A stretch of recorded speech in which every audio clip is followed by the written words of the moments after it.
Hello and welcome to the North Bank podcast, where as ever I'm joined by Stef and Chris. Hi guys. Hello mate. We have to say hello to some special people, don't we? Everyone watching us on YouTube. Hello. Hello Mum.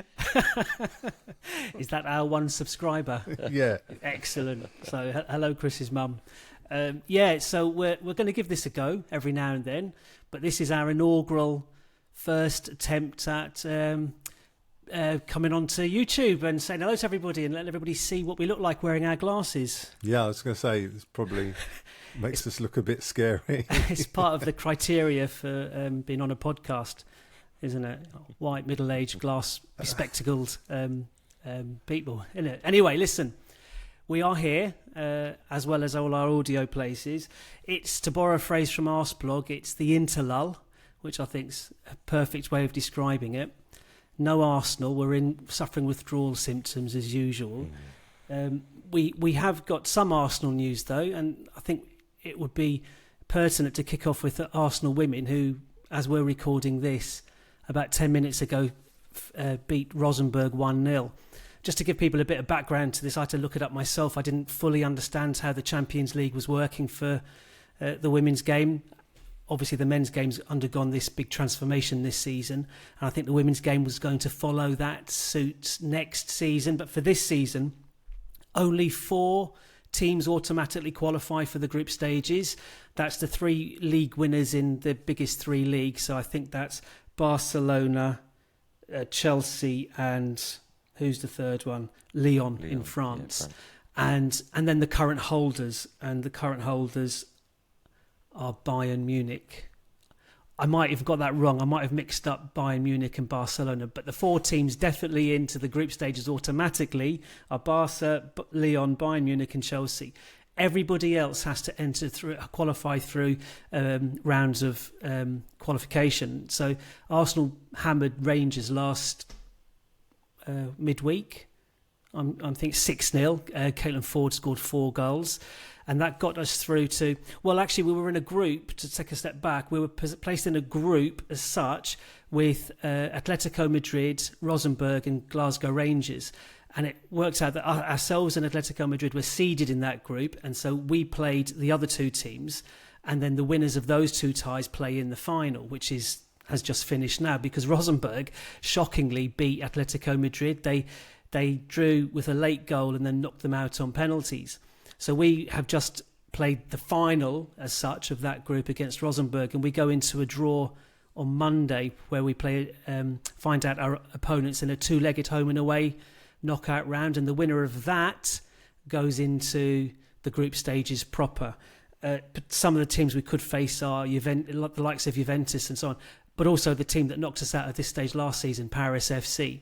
But I don't know how many attempts on goal we actually had this evening, but it's in the mid-20s. We hit the woodwork 3 times, just mischance after mischance, but it doesn't really matter now. Game finished, we won 1-0, and we're in the draw on Monday. So well done to, I think that game was at Borehamwood. I know the Rangers game was a sellout at Borehamwood, over 3,500 fans turned up. Similar again this evening, I'm sure. So that's the Arsenal women playing this weekend. They kick off their Premier League, the Super League, not next weekend, the weekend after. Nice easy game against Man City to get the ball rolling, and then away to Leicester, I think it is. So that's Arsenal women. In terms of Arsenal men, obviously half the squad are travelled to the 4 corners and they're playing for their respective countries. I know England played Ireland in Dublin, and the 2 former Irish players scored the goals for England. You couldn't really have scripted that any better. Shall I say about better? The narrative. It is about the narrative, absolutely. Interesting contrast in celebrations, though. Declan Rice was very subdued and almost apologetic. Lovely little finish, by the way. Yes. Whereas Jack Grealish went all Ibiza style and celebrating his goal. Which you can kind of understand. He's had quite a frustrating time, and he wasn't selected for the England the squad in the Euros, so he's probably got a lot out of his system with that performance and goal, I guess. And interestingly, post-match, I just caught a a glimpse of something Declan Rice said, and he said, "I feel like I'm back to my best." And that's interesting because we all noted that he maybe has started the season a bit sluggish, a little bit below par, and nice to see he's back to his best. Annoyingly, him and Saka both played all 96 blooming minutes, but then Declan Rice does have a weekend off next weekend, so he can recover a little bit. Then I'm still not over that, by the way. No, I'm still not over that. Do if you're watching us or listening to us for the first time, do check out our most recent podcast on that. It's a bit sweary, so be warned. Steph, the rest of the Arsenal squad, you're our kind of resident expert, or the one of the three of us who cares most about international football. Yes, and that paints it's a low bar, isn't it? It's a low bar for me and Chris. So how? I've just written down. Cyprus won, by the way. Cyprus beat Lithuania. Well done. But we're top of our group. It's amazing. Didn't Malta win their first game in? Or was it Malta? Who was it? San Marino. San Marino won their beat first. Liechtenstein, I think. Right. I think only their second ever win. Hammered them 1-0. Was it the postman or the farmer who scored? Who knows? That was the local brain surgeon. I've just written down a couple of. I know Ødegaard played the full 90 minutes. Gabriel played the full 90 minutes. Calafiori, I haven't seen this incident, but apparently it's pretty spectacular. Dembele went flying through the air, completely, unintentional on his part, and Calafiori, and he just studs down on Calafiori's calf. But, I don't know if you can believe what the Italian coaching staff have said, but apparently they expect him to be available for their next game in midweek, so hopefully that's the case. Rice said Raya had a clean sheet for Spain, and that's it. I'm out. I've no idea what else has been going on. We'll just expand on a couple of those. Norway with Ødegaard are an interesting thing because they've got arguably two of the best players in world football in Ødegaard and Haaland, but there they are with a 0-0 draw. I think it was it Kazakhstan they played or someone. Is Oscar Bob? Is he the City player? Is he Norwegian as well? Yeah, I think he might be. Certainly Scandinavian, but yeah, they just a bit drab. But there we go. You said Gabriel played the full 90 minutes. They won 1-0 against Ecuador, and I think notable from an Arsenal perspective is also the fact that Martinelli wasn't called up. So a few of us have been talking about his lack of end product. He's back to full fitness, we assume, but form-wise, he's definitely got some ground to make up. And obviously, Brazil have always got a whole host of strikers to choose from. Yeah, Raya starting for Spain is good. That's interesting. Him and Simon, I think it is, who was the first choice keeper at the Euros, are probably dovetailing a little bit. They've got two quality keepers there, but the fact that he kept a clean sheet probably says more about Spain's attack, that they didn't score against Serbia rather than the fact that they kept the clean sheet.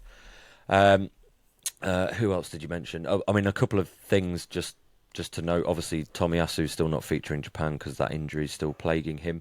One thing I noticed is Belgium had a victory, 3-1 victory, but Trossard wasn't even in the squad. Which, again, we've been talking about Martinelli's lack of end product, but we've also been bigging up Trossard's, goals galore, basically. And yet he wasn't picked for Belgium. Was he on a plane to the Emirates? Saudi Arabia, yeah, possibly. Yeah. Or, having a little bit of a sulk after, the very obvious, deliberate non-celebration against Villa when he came off the bench and scored Surely his goal. Not. Surely not, indeed. Germany and Ukraine are not playing each other, but are playing now. So we assume Havertz will be playing for Germany and Zinchenko playing for Ukraine. Kivior played. I was just about to say. Sorry. Arguably the most interesting story, even though Kivior's not a starter for Arsenal, they had an absolutely barnstorming game against Scotland, which Poland went out 2-0 leaders to begin with, but then Scotland rallied and got it back to 2-2, only for Poland to nab it 3-2 really quite late on.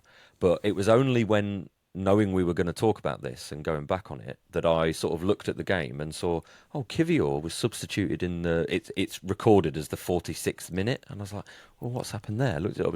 No, he was pulled off at half time, having made some errors. Yeah. What was the score at half time?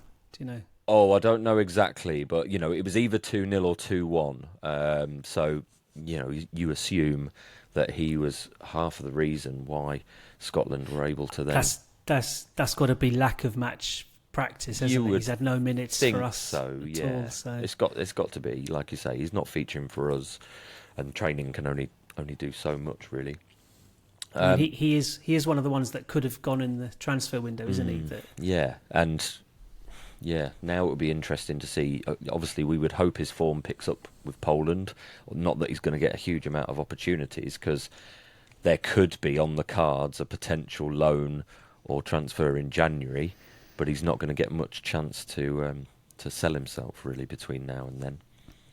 Outside of Europe, and I want to come back to the Italian fixture in a moment, Thomas Partey captained Ghana, but captained them to a 1-0 loss to Angola. So, he's playing, he's fit. That's something worth mentioning. And then, the Italian game. I did see the Calafiori incident as a replay, and I mean, the way Dembele goes around, there's a clip going around that's almost too short, because where it picks up and starts is Dembele's already halfway through some kind of weird cartwheel going over. I have no idea how he's ended up in this position, but like you say, when he then comes over, he lands right on Calafiori's kind of calf ankle. Now, when I first saw it, I thought it's just going to be an impact injury, maybe a little cut, because they wear, obviously, these blades rather than sort of stud things on their football boots now.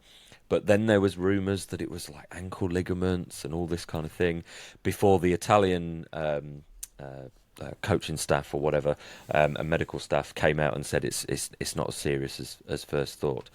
Chances are he's not going to be risked in their second game. They won 3-1 against France, by the way, which is a bit of a standout result. They went 1-0 down in the first minute or something, wasn't it? Yeah, exactly. I think Saliba played the full 90 as well. Saliba played. He looks like he's embedded now in that French team, so he's always going to be playing. Not if they have many more results like that. Well, you do wonder, isn't it? It'd be interesting to see where Italy's strength and maybe France's weakness came from. Yeah. And then, Saka and Rice for England. I mean, Saka looked good. Rice was a funny one to watch, because he still looked at times like there was a little bit of a limp going on. He was on the receiving end of a couple of agricultural challenges, shall we say. And there was at one point when he'd gone down, and I was just screaming at the TV, get him off the bloody pitch. Only for him to then, like 2 minutes later, spray an inch perfect, like 45-yard ball right onto the toe of Eze. And I'm like, oh, okay, right, fine. Rice doing Rice things. It was good. If it does get him to the point where he's feeling like his old self again, then great. Like, who are England playing midweek? Finland, I think. Yeah. I mean, I guess the timing with Carsley looking to maybe make a statement to get the gig permanently, he'll lead with his strongest team, which begs the question why Harry Kane started, I suppose. But with Declan Rice and Saka being two of the first names on the team sheet, I'd like to, as an Arsenal fan, I'd like to think that they'll be on the bench for that game. Is it at Wembley? Or is it away? I assume so, only because this game was away in Ireland. Okay, so it'd be nice if they didn't start, but the likelihood is they probably will. We know they will. Like Man City didn't. Foden withdrew, didn't he? Completely. It's like he was ill. Yeah, right. It's like was it what? How did Wenger describe international team? Countries taking their players. It's like you've got your fancy Ferrari in your own garage. Somebody comes in, nicks it out your garage, takes it for a joyride, knackers it out, dumps it in a field with an empty tank of petrol, and that's it. It's yours then again. It's like, I guess every country's playing 2 games this break, so we've got another round of games. No injuries apart from the Calafiori one so far. So fingers crossed, I guess. All we can hope for in the next few days is that, you know, everybody returns to London Colney fully fit and feeling positive, I guess. And with the Spurs game not till the Sunday, we have got an extra day's recovery. Not on Spurs, but just for the, you know, it would be different. Like some maybe the South American players won't be coming back till Thursday. Won't arrive back in London till Thursday to then play again on Saturday morning lunchtime kickoff. If it was like the Brighton game, would be a little bit harsh. But we've got a tough week next or the week after, don't we? We're away to Spurs, away to, is it Atalanta, and then away to Man City. Yep. In like season defining, and it's week welcome 4. to the season. Yeah, straight away. Anything else on the internationals? No, but I did just look at one when you were saying that. So Brazil play their next game. What will be Tuesday night for them, but is kind of Wednesday morning for us. So yeah, some of those. Gabriel is gonna return back fairly late. But he's used to it now as well. He's played a few times for them, and again the Sunday. And Arteta will know how to manage him when he comes back. Chris, do you want to say again how Cyprus are top of the group? Yeah, just in case people missed it earlier, Cyprus are now top of the group after hammering Lithuania 1-0. So you've got a big game against Kosovo next on Monday. I imagine the whole team are related to me in some way. I don't even know what the name of the scorer was. It's probably Gibrianu or something. I'll look it up. Your second cousin 3 times cares. removed or something. Yeah, that's what happens in Greece. The guy at the gym recently who did my induction, it turned out to be Greek Cypriot, and of course he just started randomly saying, "Do you know Paul?" But I bet you did. Do you know Paul? Do I know Paul? Yeah, I know Paul.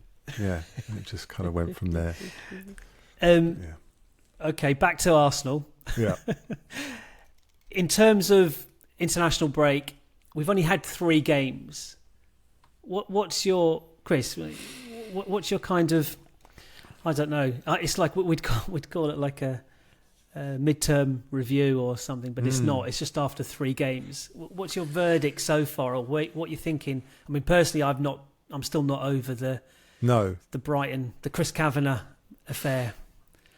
No, I'm going to mention that as a sort of addendum to what we said in the other pod the other day. But I think as a sort of overall view of the first 3 games, I think what sticks out to me is we've done all right considering the midfield, for me, hasn't really been firing as it normally would, which, considering that, it makes the achievement even more commendable. If you think about it, you know, individually, Declan Rice clearly not at his best, but getting through games, you know, delivering kind of solid-ish 6 out of 10s, apart from the sending off.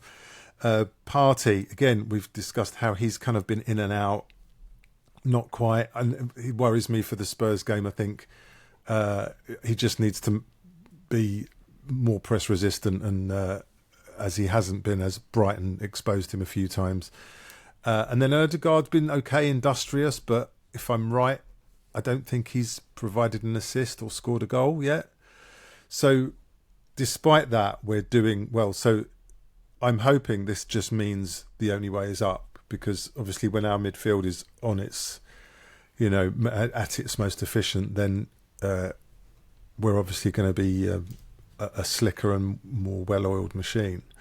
The one thing I just want to add as well about the Brighton game, about the referee incident, was that we were all clamouring for consistency with refereeing, and I thought about it, and it is a case that we do want consistency, but we also want common sense that sometimes overrides that consistency. So if a rule is going to be applied with no regard for context and whatever, then it becomes something that you could argue is just as annoying and just as ridiculous. So that you would compare, well, if you kick the ball away, you should be booked. Well, surely you apply some common sense to the situation. So it's a sort of, do you see where I'm coming from? It's not as clear cut as let's see more consistency.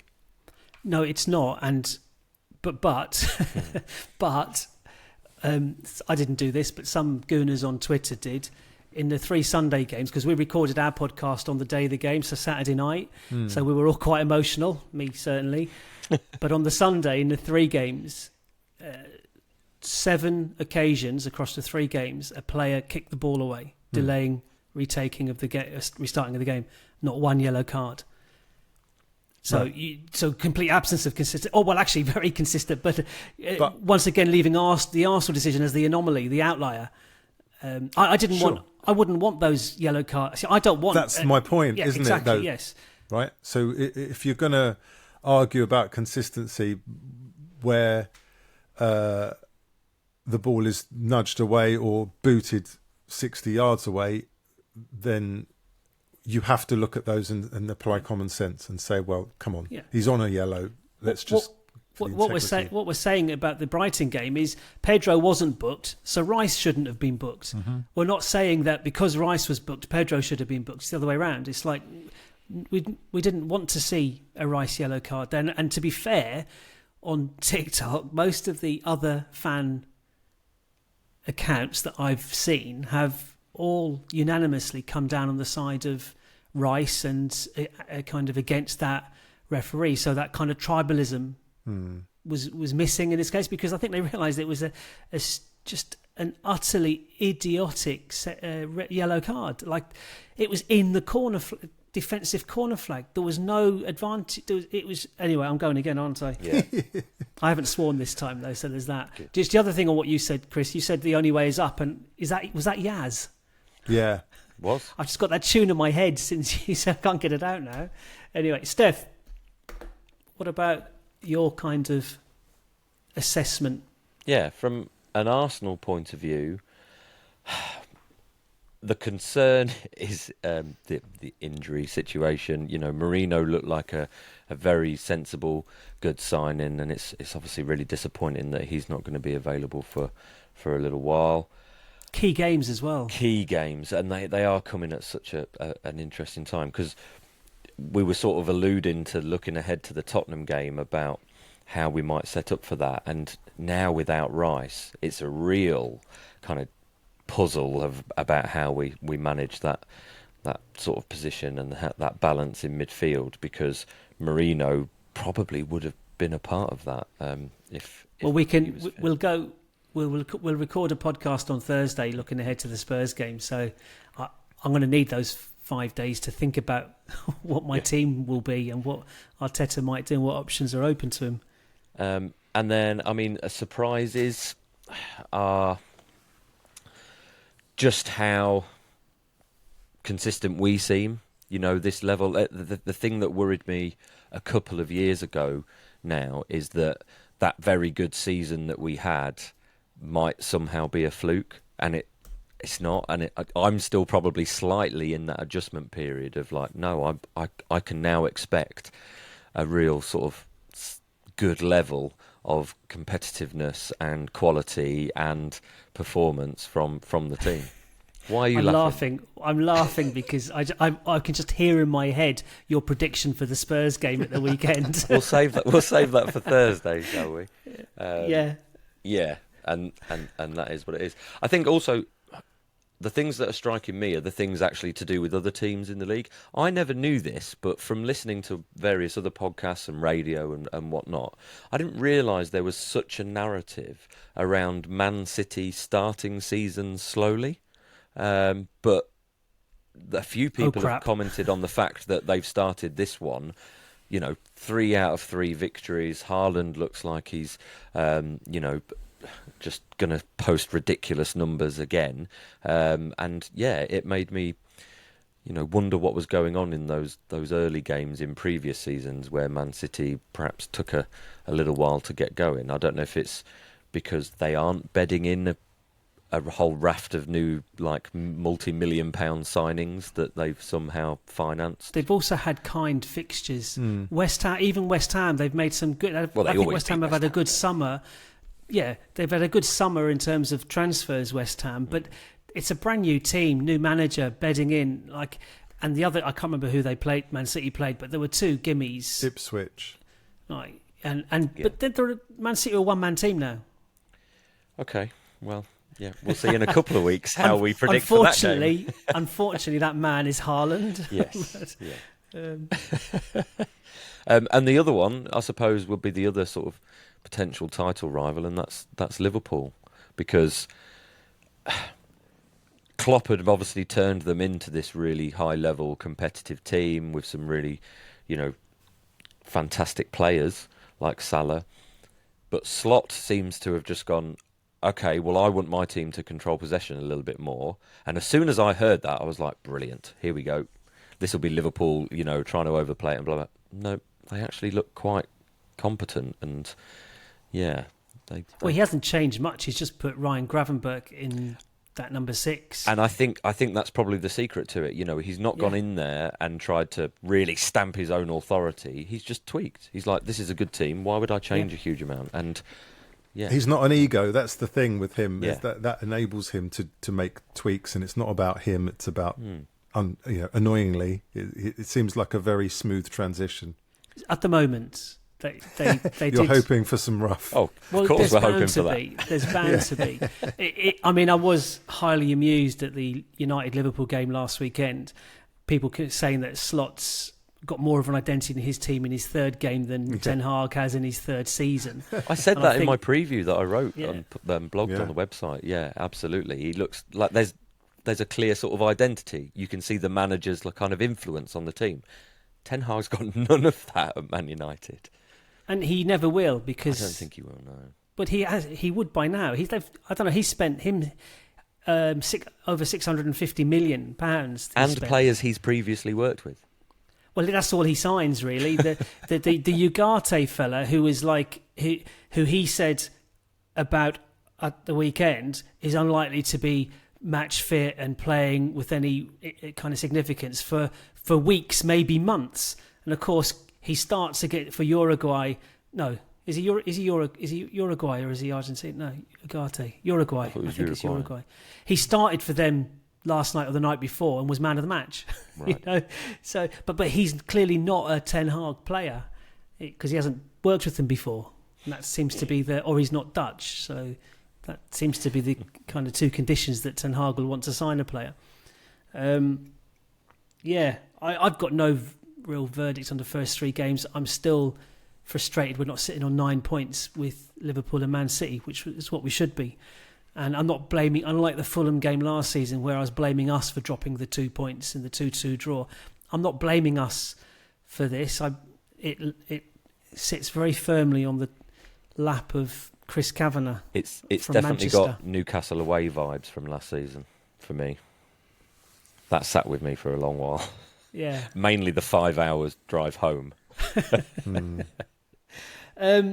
Okay, so again, there's not an awful lot to talk about, but I have got a bit of a Chelsea corner for us. Oh, the West Enders. This pod, the West Enders. Cue now, music. I've got 3. I've got 3 observations. Obviously today, and we're recording on whatever day today is. What day is it? Saturday. Yes. Saturday night. Yes. Saturday night. And first one is the breaking news, I guess, earlier on today that Todd Burley and Clearlake are at odds, at loggerheads with each other, and the situation is apparently untenable. Matt Law, who writes for the Telegraph, but he's got a big in with Chelsea. He's the Chelsea correspondent, so he's kind of keeping Twitter abreast of what's going on. Can I ask, are they disagreeing on the price of a hotel they're selling to themselves? Apparently that was all kosher and above board, so look, Sure.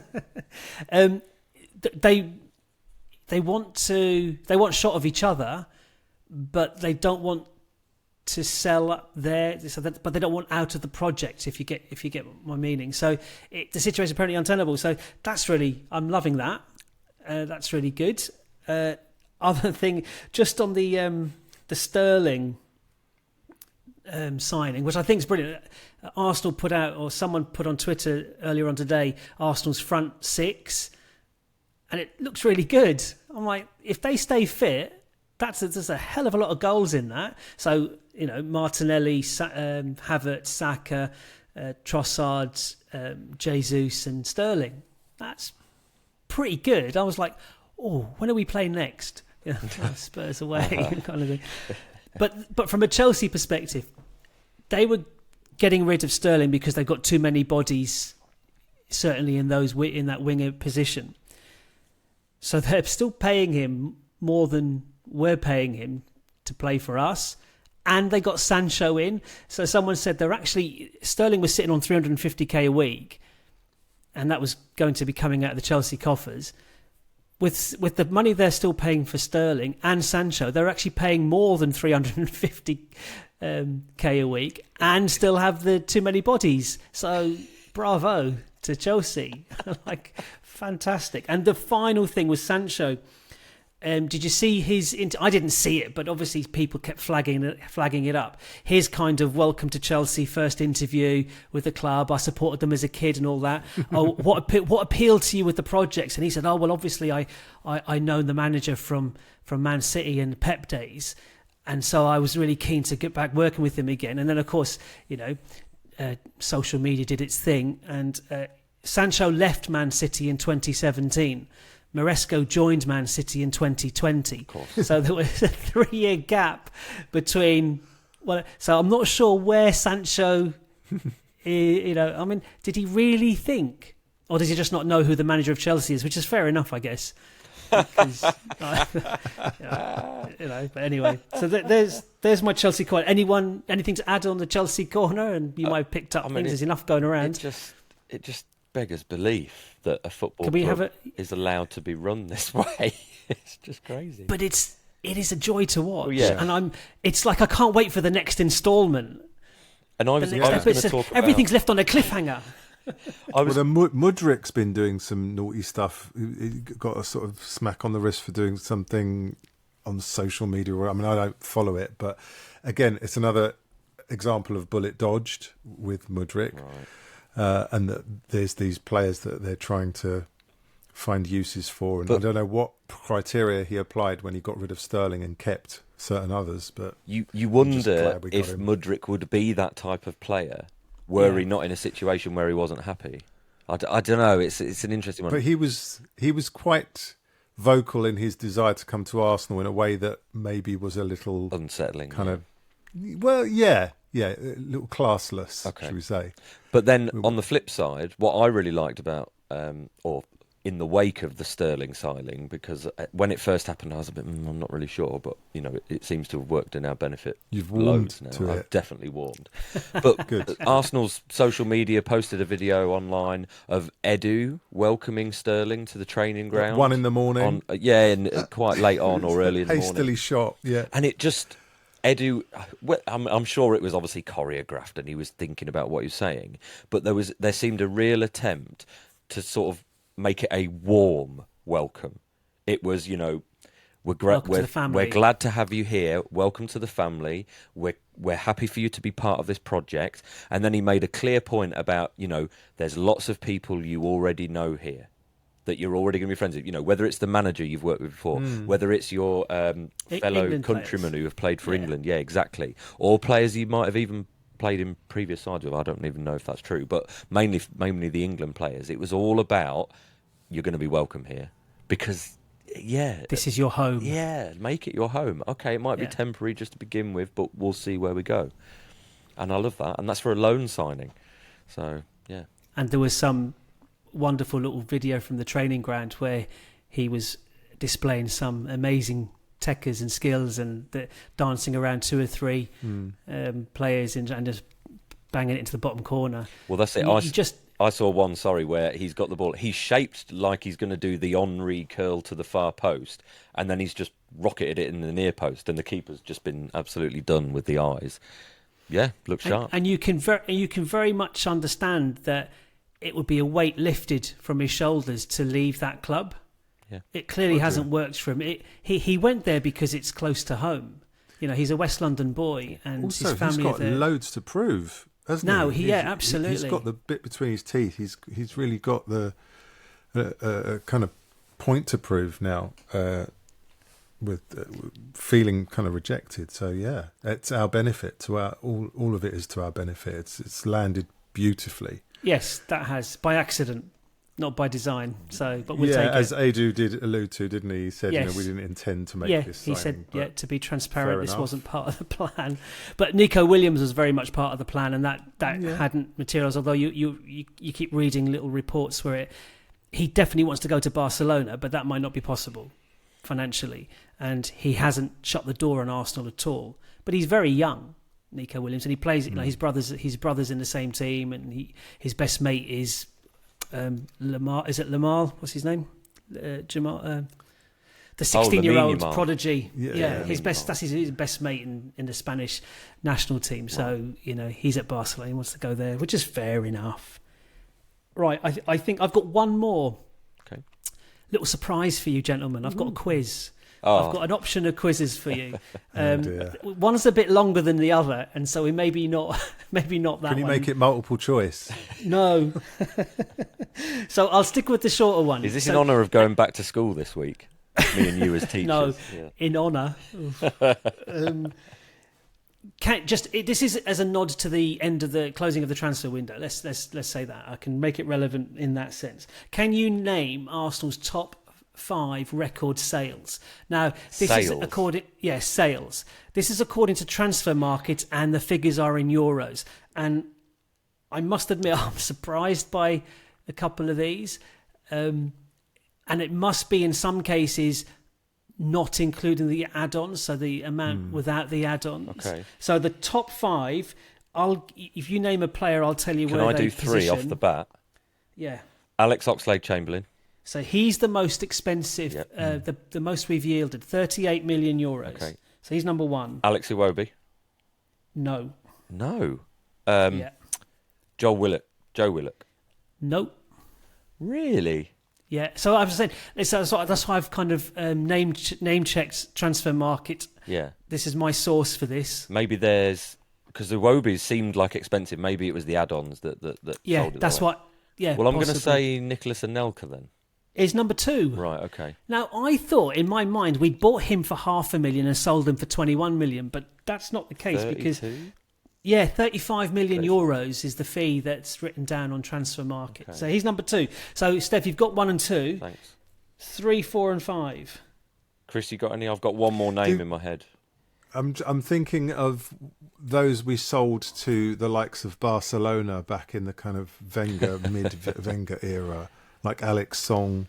I'm going more modern, I think. Right, Although, okay. only a bit more. So one of them, the third one, I really question. I'm not buying it, so to speak. But well, I don't know. But I was going to say you Robin won't guess Van who Persie it is. to Man United. Yeah, Van Persie. I was going to say. No, but okay, I'll give you. It's not Van Persie, but the buying club is the same for number 3. But I don't know where they got this figure from. Because there was no money involved. Sanchez. Yeah, he's down as 34 million euros.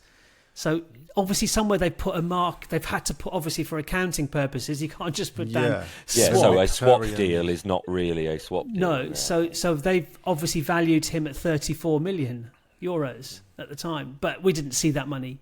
How about one of the most recent, like Emil or... Yeah, so he's number 5. Okay. Emil is number 5 on 31.8. And number 4... I can give you... Give us a clue. Yeah. Do you want the year? Yeah. 11-12. The season 11-12. Who did we sell in 11-12? Did he go abroad? He did, yeah. But he went back home. Oh, Cesc Fabregas. Yeah. Yeah. There you go. 34 million. Blimey. 34? Yeah. Euros. So, again, I'm not sure exactly how they arrived at these figures. But so, Chamberlain and Elka, Sanchez, Cesc and Emil. All young. All sold pretty much, as young prospects. It's about selling when they're full of potential, isn't it? Sanchez certainly wasn't young. Yeah, I'm not sure I count that in the 5 at all. No, but yeah. You know what I mean? The others still stand. Anelka was the one that, Fabregas was the one, I guess, but Anelka was the one that you felt he could have become an absolute legend of a player. Well, he's lethal. But he never did. He kind of was a bit nomadic, wasn't he? He didn't really find a home. What did they call him? The Incredible Sulk? Yes, who was managed by his two brothers, which didn't help. I think that was the. Or thing. little. But anyway, the other question. Do you want the other question? Go on. Name Arteta's 25 signings. Oh, come on. That's for some I'll leave kind that. of like... I will leave that. You can name the 25 signings, and that was on Arsenal.com, and they give you I had 6 minutes to do it, so everyone can go onto Arsenal.com. You've got 6 minutes, and they give you it's in chronological order from first to most recent, and they name the club we purchased from. So in the 6 minutes, I got 25 out of 28. Well, we'll save that for the next international break, shall we? Yeah, it's the next international break. Okay. Anything else, guys, before we sign off? No, good. Just please, no more injuries. I'm just putting it out well. there, please, to the football gods. Unless they're a Spurs player, just a minor injury would be fine. Oh, Chris, I'm sure it was implied Chris only meant for us. Okay, yeah. Cool, lovely. All right, well, anyway, thanks for listening. And for the first time, thanks for watching. Yay, Chris's mum. And I'm going to try and play the outro thing now. So right. Well, anyway, we'll catch up again later in the week before the Spurs game. Bye. The North Bank, an Arsenal podcast. Subscribe, rate and review on your app, and find us on Twitter, Instagram and TikTok at NorthBankPod. Email hello@thenorthbankafc.com and check out our website, thenorthbankafc.com. Produced by the Podcast Company. There you go. Don't talk over the credits. No, I hadn't said goodbye yet. Say goodbye now. We're not recording now. Bye. Yes, we are. Oh, are we still recording? Oh, I like your Stef. I like your stacking the pages. Shuffling Like a newsreader. Like a newsreader, yeah, absolutely. Yeah. And now the weather.